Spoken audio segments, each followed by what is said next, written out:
1. Dobby didn't try to ruin Harry's life. He tried to save it. Dobby's arrival feels chaotic, inconvenient, even cruel. He shuts the portal at platform 9 3/4, nearly kills Harry with a rogue bludger, and sabotages his return to Hogwarts. To Harry, and to us, it seems like a house elf gone mad with destructive energy. But beneath every mishap lies panic, desperation, and a deep truth most wizards overlook. Slaves know danger long before free people do. Dobby wasn't warning Harry of vague danger. He knew a murder weapon lay hidden in stone walls. He knew the Dark Lord's past was slithering back into the school. He knew blood would spill, and he knew Harry, the boy who lived once, would not walk out twice if he stayed. To protect Harry, Dobby had to hurt him first. He weaponized mischief against fate, choosing pain today to prevent death tomorrow. He had no wand, no freedom, no authority, only frantic loyalty, and a desperate belief that stopping Harry's school year might save the world. House elves don't warn lightly, they don't act freely, so imagine the terror that drove Dobby to break rules, disobey his masters, and risk punishment so severe we later see scars on his body and fear in his voice. Every crashing pudding and cursed bludger was really a scream. You do not understand what is coming. Dobby was never comic relief. He was the first soldier of the Second War, fighting with nothing but love and panic. And in hindsight, all his attempts, wild, frantic, misguided, weren't the actions of a meddler. They were the actions of someone who saw death coming and was willing to suffer to keep one boy alive. 2. Hogwarts protected Harry without him knowing. The castle wasn't just a building, it was watching. Harry didn't survive the chamber because he was lucky.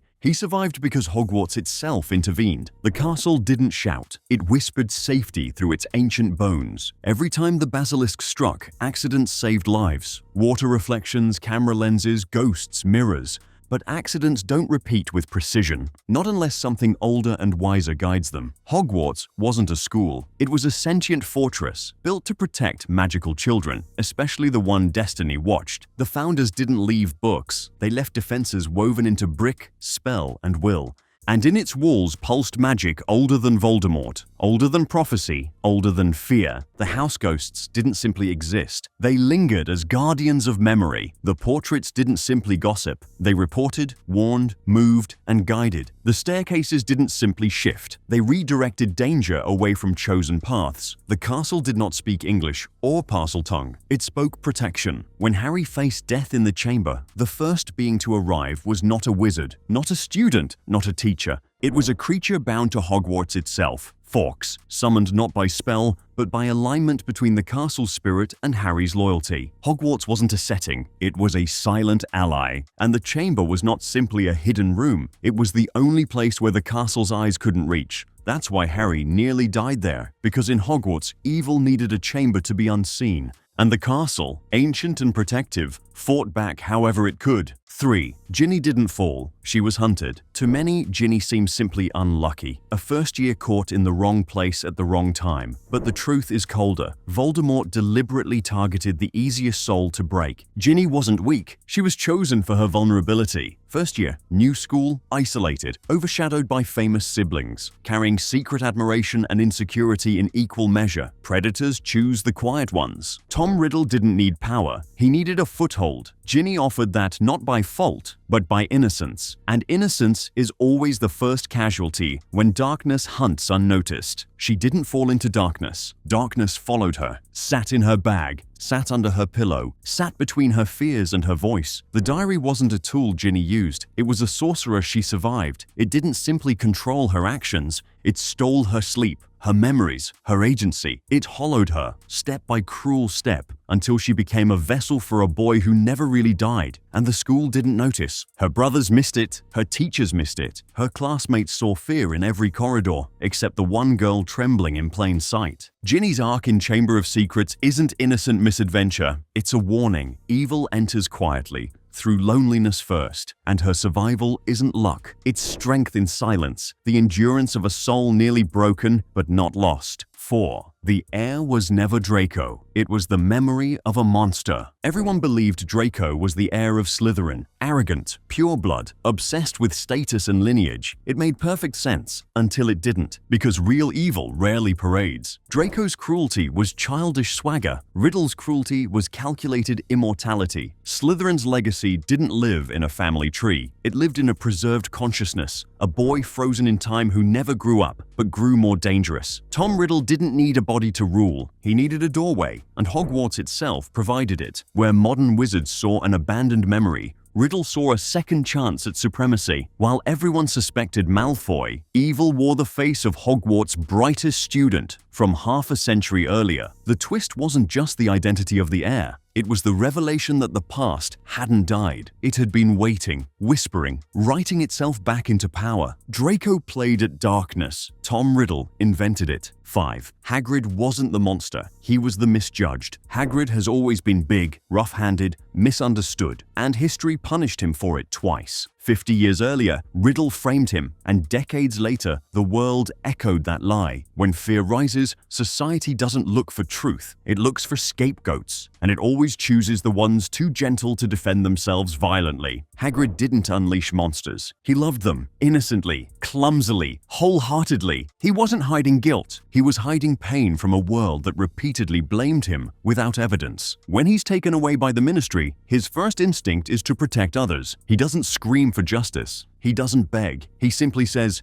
if anybody wanted to find out some stuff, all they'd have to do would be to follow the spiders. Even when caged, he still tries to help. Hagrid's twist in Chamber of Secrets isn't his innocence. It's the revelation that sometimes the world punishes who it fears, not who it should fear, and the gentle break more quietly than the wicked. 6. Myrtle wasn't a joke. She was the key. Moaning Myrtle, the ghost everyone teased, ignored, and pitied, held the secret the school needed for decades. Her cries weren't annoyance. They were trauma replayed for eternity. She didn't haunt Hogwarts to be irritating. She haunted because she died terrified and unheard. The greatest clue lay in her death, a moment nobody respected until Harry listened. Myrtle didn't know she was revealing a secret. She simply remembered the event that froze her life forever. A boy speaking a strange language, a snake emerging, death in a bathroom stall. Myrtle didn't guard the chamber. She bore witness to it. A ghost's pain became the key to stopping a second massacre. A girl no one valued became the historian no book ever recorded. Myrtle wasn't comic relief. She was evidence the living ignored. History didn't forget her death. It never bothered to learn from it. 7. The basilisk was never just a monster. It was a design for murder. The basilisk was not a random creature hidden beneath the school. It was a weapon engineered across centuries. Salazar Slytherin didn't leave behind philosophy. He left behind a biological executioner built to eliminate those he deemed unworthy. A creature created not to terrify,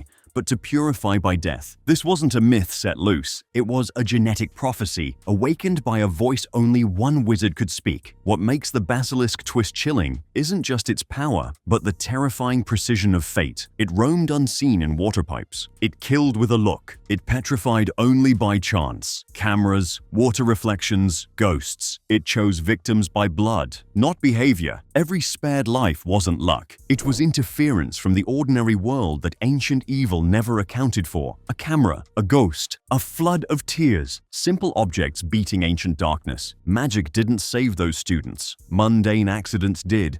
8. Fawkes didn't arrive for Harry, he arrived for loyalty. Harry didn't summon Fawkes. Dumbledore did, not with a spell, but with belief. Phoenixes don't obey orders. They answer souls. When Harry stood alone in the chamber, wand shaking, future collapsing in venom and stone, a phoenix descended not because Harry asked, but because he remained loyal when the world doubted Dumbledore. Voldemort demanded loyalty. Dumbledore inspired it, and Fawkes arrived like hope wrapped in wings and fire. Tears to heal. Sword to fight, song to strengthen, light to blind darkness. Harry didn't survive because he was chosen. He survived because he chose loyalty when fear tempted abandonment. Fawkes was not salvation. He was a reward for faith. 9. The sword wasn't given, it was earned. In the chamber's heart, Harry didn't find Gryffindor's sword. It found him. Only a true Gryffindor could draw the blade, not the bravest in glory, but the bravest in sacrifice. Harry didn't defeat the basilisk because he was a legend. He became a legend because he was willing to die trying. The sword didn't make Harry worthy. Harry made the sword appear.